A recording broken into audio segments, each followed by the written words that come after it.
War 2 अभी तक इसे अनाउंस किया नहीं था, इससे ऑफिशियली एक भी पोस्टर रिलीज किया नहीं था और ना ही टीजर को लेके प्रोडक्शन हाउस ने कुछ अपडेट दिया था। पर फिर भी इस मूवी का हाइप इतना था कि भाई ऋतिक रोशन और एनटीआर के बस दो ट्वीट से ही सोशल मीडिया में एकदम हल्ला मच गया था कि अब अपडेट आ रहा है। फाइनली अब वॉर 2 से कुछ तो आ रहा है, मतलब फैंस के एक्साइटमेंट की तो जवाब ही नहीं था। लेकिन सोचो जब टीजर आया तो क्या हुआ, हाइप मीटर 99 से सीधा 50 पर पहुंच गया। हाँ भाई, वॉर 2 का टीजर को मिक्स्ड रिएक्शन मिला है। कोई बोल रहा है टीजर अच्छा है, कोई बोल रहा है टीजर बुरा है और कोई बोल रहा है बस टीजर ठीक ठाक है। लेकिन इसका रीजन क्या है? एक्सपेक्टेशंस हाई था तो टीजर को लेके क्या वो ज्यादा हार्श हो रहे हैं या फिर उनका कहना भी एक फेयर क्रिटिसिज्म है? साथ ही वॉर 2 का कैमियो को लेकर भी क्या क्या बातें चल रही है, उन सब के ऊपर आज हम बात करेंगे। तो भाई कुर्सी की पेटी बांध लो और तैयार हो जाओ।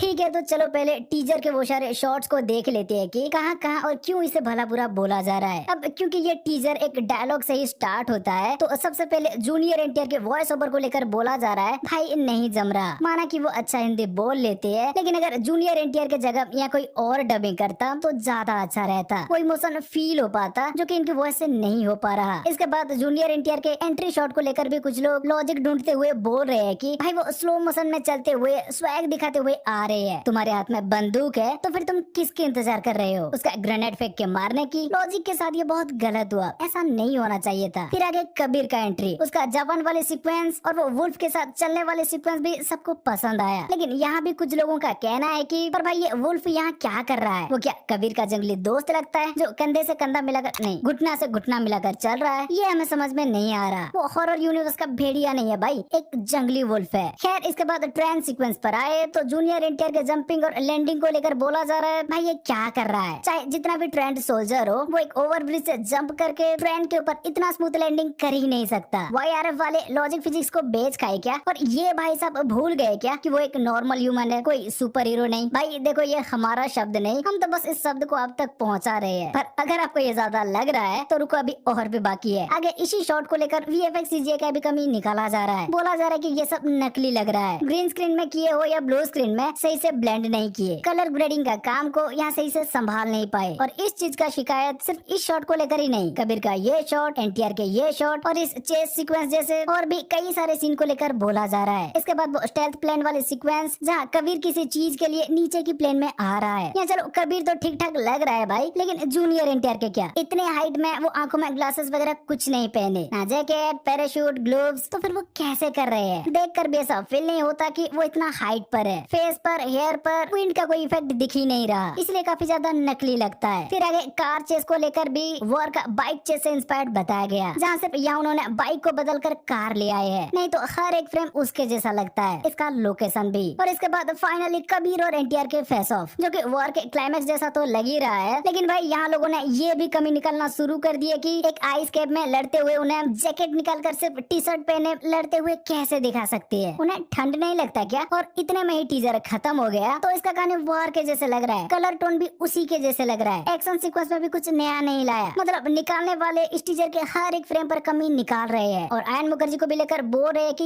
ये क्या बना दिया, इन्होंने तो पूरा छाप दिया, ये इनका मूवी नहीं सिद्धार्थ आनंद के मूवी जैसे लग रहा है। लेकिन भाई हमें ये भी तो देखना होगा कि उन्हें कितनी छूट मिली थी, क्योंकि अगर प्रोडक्शन हाउस के उनके ऊपर प्रेशर होगा कि भाई हमें तो ऐसी ही मूवी वॉर के जैसे एक मूवी चाहिए, तभी वॉर का ऑडियंस वॉर 2 भी देखने आएंगे, तो फिर इसमें आयन मुखर्जी की कोई गलती नहीं। वो ब्रह्मास्त्र से साबित कर चुके हैं कि वो क्या कर सकती है, उनके विजन अलग लेवल के है भाई। तो एक तो ये प्रोडक्शन हाउस का प्रेशर हो सकता है या फिर वो ब्रह्मास्त्र 2 के लिए सब बचा के रखे है। अरे ऐसा नहीं होगा भाई, आयन मुखर्जी इसमें भी जरूर अपना बेस्ट दिए होंगे, पर फिर भी अभी जो दिख रहा है ऑडियंस जो बोल रहे हैं उसे तो इग्नोर कर नहीं सकते। तो ऑडियंस का, क्रिटिक्स का भी जो सब कहना है वो बिल्कुल सही है। लोगों का इस मूवी से बहुत उम्मीदें थी और अब टीजर में कुछ कमियां दिख रहा है, तो इसी वजह से इसे लेकर थोड़ा मिक्स्ड रिएक्शन आ रही है। पर ऐसा भी नहीं है कि अब इसे और सुधारा नहीं जा सकता। ये मूवी रिलीज होने को अभी लगभग 3 महीना के टाइम है भाई, तो उसके अंदर अगर वो सुधारना चाहे तो वो स्टोरी का तो और कुछ कर नहीं सकते, लेकिन कलर ग्रेडिंग, वीएफएक्स, सीजीआई और डबिंग वगैरह को इम्प्रूव कर सकते हैं। तो अभी के लिए तो चिंता करने जैसे कोई बात नहीं। ये बस 1.5 मिनट की एक टीजर है जिसमें कि इसका प्लॉट को लेकर भी ज्यादा कुछ बताया नहीं है। तो